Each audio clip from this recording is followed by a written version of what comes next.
Hi guys, good evening. आज हमारे बीच में है हमारे third episode friends love podcast के बीच में Mrs Shaily Mehndiratta and she is one of the best coordinator for IVF and candidate भी रह चुकी हैं।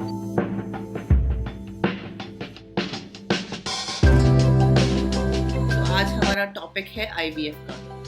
सो welcome Shaily ji, how are you? Thank you so much. I am good, आप बताओ। एकदम परफेक्ट। सो शैली जी, हमारे व्यूअर्स को अपना इंट्रोडक्शन दीजिए सबसे पहले। ओके, सो नाम आपने बताया शैली एंड मैं आईवीएफ कोऑर्डिनेटर तो नहीं बोलूंगी अपने आप को, बट हाँ, मेरी खुद की लाइफ की जर्नी एक ऐसी रही कि उसके बाद whatever I have learned, जो मैंने सीखा, जो मैंने एक्सपीरियंस करा, बाय चांस मैं उसी मतलब वैसे ही ग्रुप से, वैसे ही कम्युनिटी से मिली जिनका आईवीएफ या ऐसे फर्टिलिटी ट्रीटमेंट्स हुए थे एंड आई गॉट कनेक्टेड। वो एकदम से ही क्लिक हो गया and now I am working with them as a fertility coach. India में फर्टिलिटी कोच शायद नहीं सुना होगा अभी तक किसी ने। बाहर fertility coach is very common, but India में नहीं है, तो it's a new concept. But ये है कि हाँ, कहते हैं ना, आपके साथ जो खुद हो चुका है तो आप अपने एक्सपीरियंस से काफी लर्न कर लेते हो और आपको पता होता है उस एक्सपीरियंस से क्या ठीक है क्या गलत है। तो वहाँ पे वी हेल्प सच पीपल जो इस ऐसी ही जर्नी में है। तो जहाँ तक मुझे लगता है मेरा कहना गलत नहीं था कि पहले आपने खुद एक्सपीरियंस किया, उसके बाद आप एक तरह से कोऑर्डिनेट ही कर रही हैं बाकी वुमेन्स के लिए। सो एज एन कोच ही कह सकते हैं। सो शैली जी, मेरा नेक्स्ट क्वेश्चन है कि कितना, हाउ लॉन्ग लाइक पर्सन और वुमन कैन वेट कि उसको मतलब फर्टिलिटी सेंटर अब जाना चाहिए? ओके, सो आपकी मैरिज के बाद if you have tried naturally for conception for 1 year, अगर आपने रेगुलरली 1 साल तक ट्राई करा है और कंसीव नहीं हो पा रहा है, then you should go and meet. तो आपको जाके अपने कुछ बेसिक टेस्ट करा लेने चाहिए, अपने हार्मोन्स, अपने ट्यूब्स, ये सब टेस्ट करा लेने चाहिए। उससे पहले ऐसा नहीं कि 1 या 2 महीने, वो बहुत ही कम टाइम है, एटलीस्ट 1 ईयर।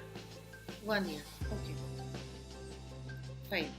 एंड आप जैसे बता रही हैं कि आप भी इसकी कैंडिडेट रह चुकी हैं, आपने एक्सपीरियंस किया है, तो आपका एक्सपीरियंस के बारे में कुछ बताइए हमारे व्यूअर्स को, क्योंकि ये बहुत ही अहम टॉपिक माना जाता है आज की डेट में।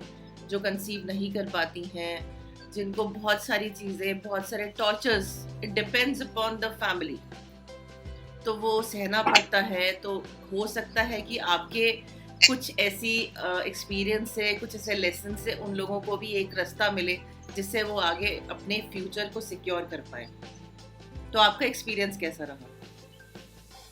राइट, सो जब भी हम हमारी सोसाइटी की अगर बात करी जाए कि एक कपल की शादी होती है, तो आफ्टर 6 मंथ्स उसको फ्रेंड्स, फैमिली, कजन्स, रिलेटिव्स, कहीं भी जाओ, कुछ भी हो, तो वो बोलना शुरू कर देते हैं, गुड न्यूज कब दे रहे हो, अब प्लान कर लो, अब प्लान कर लो। सो यहाँ पे हमारी सोसाइटी एक बहुत गलत काम करती है। क्यों? क्योंकि उनको क्या पता कि वो कपल किस उससे गुजर रहा है। हो सकता है उनका प्रोफेशनल अभी कुछ चल रहा हो सकता है अभी कुछ फैमिली का वैसे इशू हो या कुछ भी। तो ये सब, ये जो भी इस जर्नी में होगा उसने ये फेस करा होगा। तो लोग नहीं समझते हैं बिना बात के जजमेंट्स और बिना बात के क्वेश्चंस के तो है। तो अगर मैं अपनी जर्नी कहूँ, मेरी फैमिली थैंकफुली बहुत सपोर्टिव थी। मतलब मेरी मदर इन लॉ, मेरे हस्बैंड, मेरे पेरेंट्स साइड पे कभी भी ऐसे, मेरी मदर इन लॉ ने मुझसे आज तक कभी नहीं पूछा, कभी उन्होंने कोई क्वेश्चन नहीं किया कि तुम कब प्लान कर रहे हो, या लोग मुझसे पूछते हैं। तो इसके लिए मतलब ये बहुत बड़ी बात है। तो जब हमें लगा कि अब अब हमें प्लान करना चाहिए और नहीं हो रहा है, तो हम लोग डॉक्टर्स के पास गए। और अब क्या है कि ये जो ट्रीटमेंट है ना, ये बहुत ज्यादा मनी माइंडेड एक बिजनेस की तरह हो गया है। अगर आप फर्टिलिटी ट्रीटमेंट्स की बात करें, हर जगह आपको बहुत इंटरनेशनल फर्टिलिटी के नाम से या इंटरनेशनल फर्टिलिटी हॉस्पिटल्स के नाम से आपको दिखेंगे, तो वहां आप कंफ्यूज हो जाते हो कि किधर जाए, क्या करें। तो एक ये प्रॉब्लम था। डॉक्टर्स की कंसल्टेशन फीस, आपको खुद कुछ नहीं पता, कौन से टेस्ट, अल्ट्रासाउंड, सो ऐसे ऐसे करके ये सब हुआ।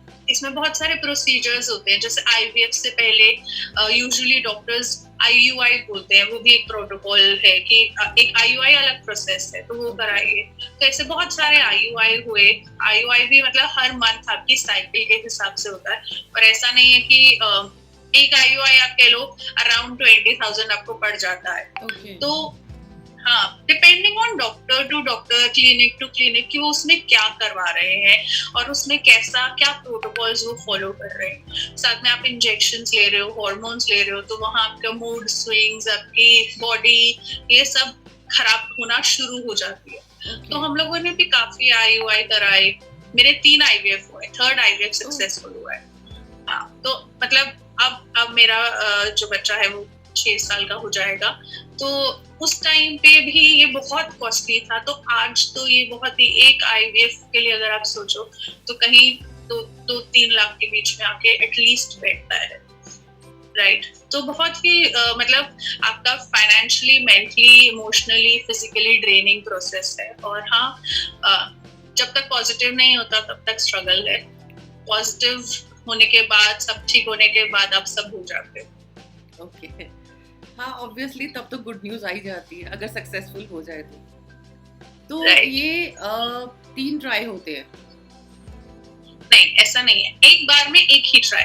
मैं आपको प्रोसीजर समझाती हूँ। Just wanted to ask, like एक आईवीएफ का ट्राई हुआ, वो सक्सेसफुल नहीं हुआ, सेकंड हुआ नहीं हुआ, सो 3 बार ही हो सकता है, not more than n number of times हो सकता है। अच्छा, लिमिट डिपेंडिंग ऑन कि आपकी बॉडी कितना ले सकती है, आप कितना पैसा खर्च कर सकते हो, इन चीजों पे डिपेंड करता है। आजकल तो बहुत तरह के आईवीएफ में भी बहुत सारी चीजें हैं।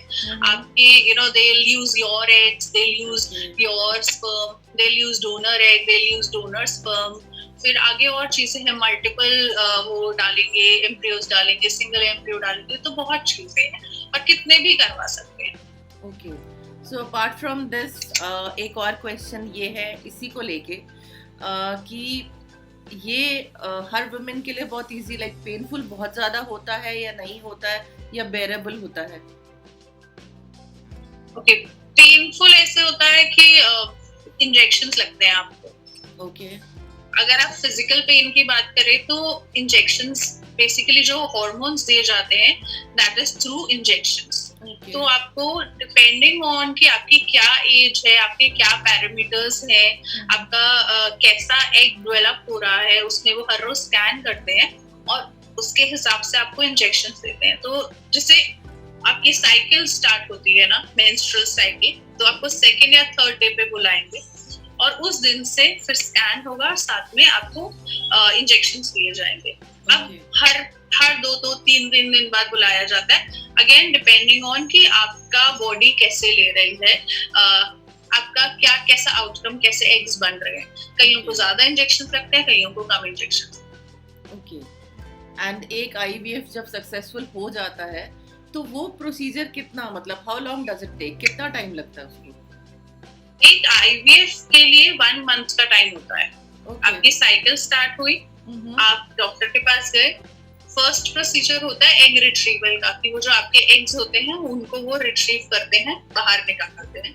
तो उस रिट्रीवल में मतलब आपकी ओवुलेशन कब हो रही है, आपके एग्स कब बन रहे हैं, उस हिसाब से टाइम होता है। तो आपको उन्होंने स्टिमुलेशन दिए, इंजेक्शंस दिए और एक डे डिसाइड करेंगे रिट्रीवल का। एग्स वो जितने मैक्सिमम रिट्रीव कर पाएंगे वो निकालेंगे। उसके बाद डिपेंडिंग ऑन जो आपके एग्स निकले वो कितने एम्ब्रियोज में बनते हैं, उनकी क्या ग्रोथ है, कितने लाइव एग्स हैं, उस हिसाब से वो उनको फिर ट्रांसफर करते हैं आपकी बॉडी में। वे पहले उसको वो आपके जो भी सीमन है उसके साथ उसको फर्टिलाइज करेंगे and then they will transfer. Okay, so मतलब बेरेबल कह सकते हैं।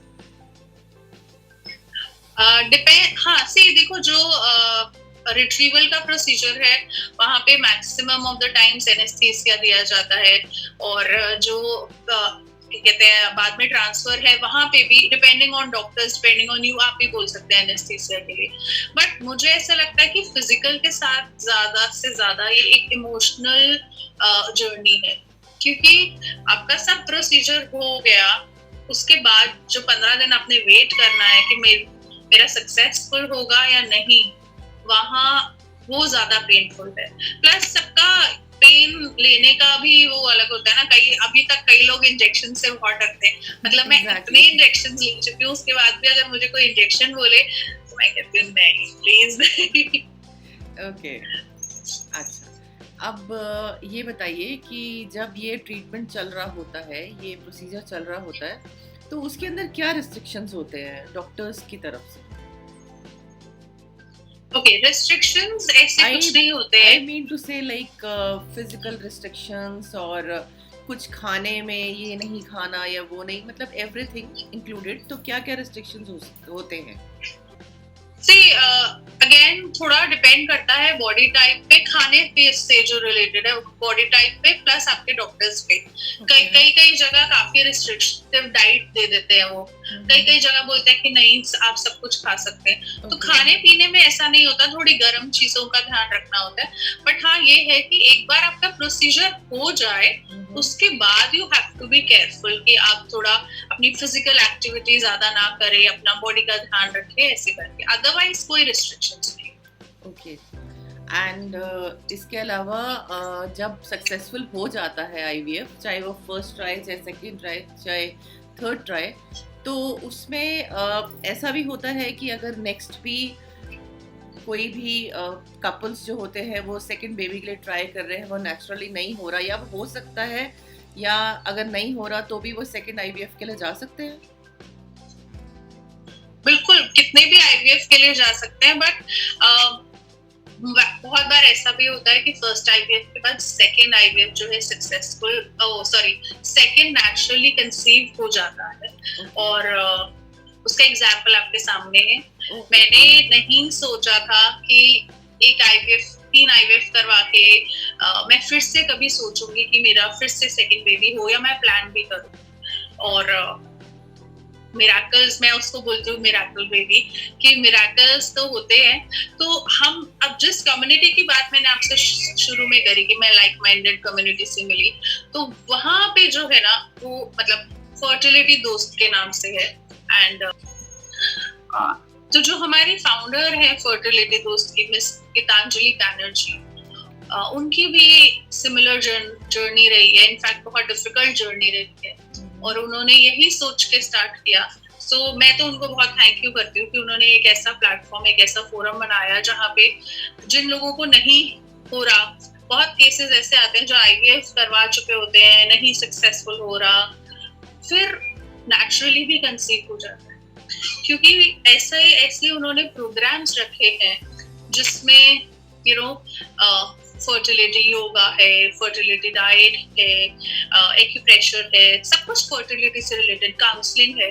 तो जैसे मैंने बोला कि मैं एक एग्जाम्पल हूँ जिसमें फर्स्ट आईवीएफ के बाद सेकंड नेचुरल कंसेप्शन हुआ। तो हम अगर अपने बॉडी पे थोड़ा ध्यान देना शुरू कर दें और ऐसे कोई मेन इशू ना हो, तो सेकंड कंसीव करना नेचुरली पॉसिबल है। नहीं तो आईवीएफ के लिए भी जाते हैं, और लोगों के 2 या 3 जो भी उनको फैमिली चाहिए वो आईवीएफ से भी हो जाता है, ऐसा नहीं। अच्छा, ठीक है। अब हमारे व्यूअर्स का शायद ये क्वेश्चन हो सकता है, तो उनकी तरफ से मैं ही पूछ लेती हूँ कि इज इट पॉसिबल कि जैसे कई फैमिलीज में होता है कि ठीक है फर्स्ट आईवीएफ के लिए जा रहे हो, वो एक बॉक्स बना रखा है कि वो बहुत बड़ी चीज़ है, इसमें ये हो सकता है, वो हो सकता है, लोग अपने अपने तरीके से डराते भी हैं, कुछ मोटिवेट भी करते हैं। सो इट्स लाइक कि ऐसा पॉसिबल है कि इसमें अगर कपल्स चाहें कि एक बारी में ही फर्स्ट में अगर सक्सेसफुल होता है तो ट्विंस हो जाएं या ट्रिपलेट्स हो जाएं? क्या है, इंडिया में तो ये बिकॉज ये जो चूज करना है वो इंडिया में लीगल नहीं है। बट हाँ, आईवीएफ प्रेगनेंसी में मल्टीपल प्रेगनेंसीज के चांस बढ़ जाते हैं, बिकॉज वो एक बार में मेनी डॉक्टर्स जो है वो एक से ज्यादा एम्ब्रियोज डालते हैं, ट्रांसफर करते हैं, मल्टीपल एम्ब्रियोज डालते हैं। तो ऐसा होता है कि अगर 3 डाले हैं तो शायद एक डल हो जाए कंसीव, या फिर तीनों के तीनों हो जाए। तो ऐसे भी केसेस होते हैं, हमने ट्रिपलेट्स सुने हैं, हमने ट्विंस सुने हैं, तो वो भी हो जाता है। बट हाँ, चूज करना दैट इज नॉट लीगल अभी, it's not legal in India. अच्छा, मतलब एक अपने आप से हो जाए तो वो अलग बात है। राइट से वैसे भी देखो, जरूरी नहीं अगर हम चूज भी कर ले, मैं कहूँ कि मुझे दो, तो इट्स नॉट कंपल्सरी कि दोनों क्लिक करेंगे या एक भी क्लिक करेगा जी, ठीक है ना।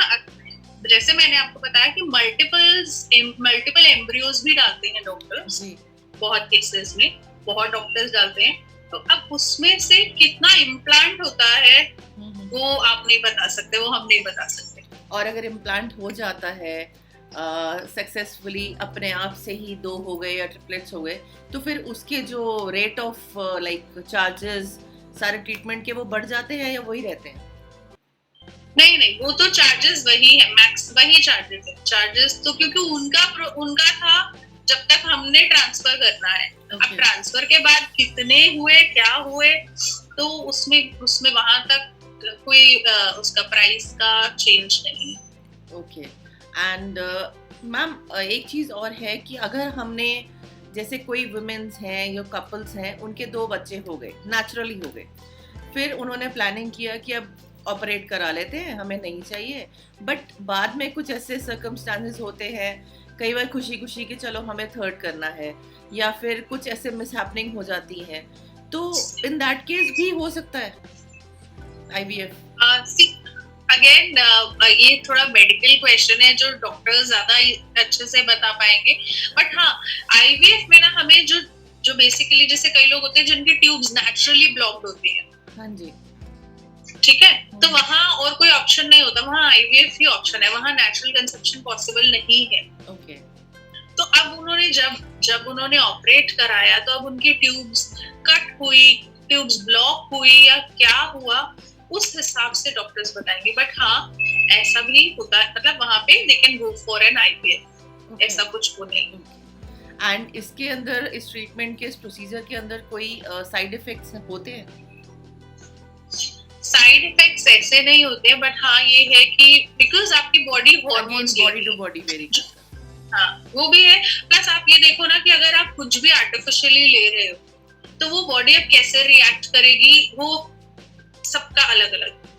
अच्छा। कईयों का आईवीएफ के बाद वेट एकदम से गेन हो जाता है, कईयों को कुछ नहीं होता, मतलब कोई वो नहीं होता। तो अगेन बॉडी टू बॉडी है, बट साइड इफेक्ट ऐसे मैं कुछ नहीं बोलूंगी। वेट गेन तो आपका लाइफस्टाइल का बेसिक प्रॉब्लम है। तो नेचुरल भी होता है, सिजेरियंस भी होता है, तो उसमें भी हो जाता है। राइट। सो शैली जी, मेरा एक आखिरी क्वेश्चन आपसे ये है कि जो कपल्स को, जो विमेन्स प्रेग्नेंट नहीं हो पा रही हैं, जो कंसीव नहीं कर पा रही हैं, और उनके आगे फैमिली फाउंडेशंस डाल देती हैं, कुछ टॉर्चर करते हैं, कुछ हैप्पीली एक्सेप्ट कर लेते हैं कि चलो ठीक है ऐसे ही है, उनके लिए आप कोई ऐसा कुछ मैसेज देना चाहेंगी? मैं एक मैसेज जरूर देना चाहूंगी। मैं ये बोलूंगी कि फैमिली प्लानिंग या एक बेबी पैक करना हर एक इंडिविजुअल की अपनी चॉइस है जी। फोर्स, टॉर्चर और ये सब से कोई फायदा नहीं है। प्लस हम ऐसी कंट्री में, हम इस सेंचुरी में हैं जहाँ पे हम इतने एडवांस कर रहे हैं, तो अभी अगर नहीं हो रहा है, उसको हम गलत नाम दें, उस फीमेल को टॉर्चर करें, तो that is not acceptable. Plus मुझे क्या करना है लाइफ में आगे, वो मेरी मर्जी, चाहे मुझे अभी बच्चा करना है, 5 साल बाद करना है, कब करना है, वो सब मेरी मर्जी है। तो वो डिसीजन मेरे पे ही रहने दिया जाए तो वो ज्यादा अच्छा है। वंडरफुल। सो शैली जी, आप अपने, जहाँ से आपका आईवीएफ हुआ, वहाँ के फाउंडर या उनको कुछ यहाँ पे बताना चाहेंगी कि जो एक प्रॉपर गाइडेंस, एक प्रॉपर जगह ढूंढ रहे हैं, उनको वो नहीं मिल पा रहा, क्योंकि आईवीएफ के नाम पे बहुत गलत चीज़ें भी हो रही हैं, तो राइट अगर राइट आप उनको यहाँ पर आप उनको रिप्रेजेंट करना चाहेंगी तो उनका आप नाम, उस हॉस्पिटल का नेम आप ले सकती हैं ताकि हमारे व्यूअर्स को पता चले। सी बहुत हॉस्पिटल्स, मैं ये बोलूंगी कि ऐसे बहुत हॉस्पिटल्स हैं, ठीक है। अगर आप दिल्ली की, जैसे मैं दिल्ली से हूँ, तो अगर आप दिल्ली की बात करें तो बहुत हॉस्पिटल्स अच्छे रिप्यूटेड हॉस्पिटल्स हैं जो आपको हेल्प कर सकते हैं। प्लस टाइम अभी 6 साल पहले अभी में थोड़ा सा डिफरेंस आ गया। उस हॉस्पिटल का नाम लेने से बेटर मैं आपको ये बोलूंगी कि अगर आप ऐसी किसी भी प्रॉब्लम से हो रहे हैं तो you can personally contact me, you can personally contact fertility Dost, you can personally contact the team, ताकि वो आपको बेटर गाइड कर So in सके। that case, शैली जी आप अपना ईमेल आईडी और अपना फेसबुक इंस्टा हैंडल्स यहाँ पर शेयर कर दीजिए, सो हमारे व्यूअर्स को पता चल जाए, वो नोट कर लें। बिल्कुल बिल्कुल। सो आप मुझे रीच आउट कर सकते हैं shellymehendiratta9@gmail.com पे, एंड नहीं तो मैं फेसबुक और इंस्टाग्राम पे शैली कपूर मेहंदी रत्ता के नाम से हूँ। नहीं तो मैंने फर्टिलिटी दोस्त का बार बार नाम लिया, आप बस गूगल करिए फर्टिलिटी दोस्त, उनकी वेबसाइट या फिर उनका इंस्टा, सब कुछ आपको मिल जाएगा। Thank you so very much शैली जी, आप हमारे पॉडकास्ट चैनल पे आई, आपने इंटरव्यू दिया, एंड आई होप कि बहुत सारे वुमेन्स को आपकी ब्लेसिंग्स के साथ, आपके एक गाइडेंस के साथ वो आगे बढ़ पाएंगी जो ये चीज़ नहीं पा रही हैं, ज़रूर सक्सेसफुल होंगे। God bless you ma'am, thank you very much for joining us.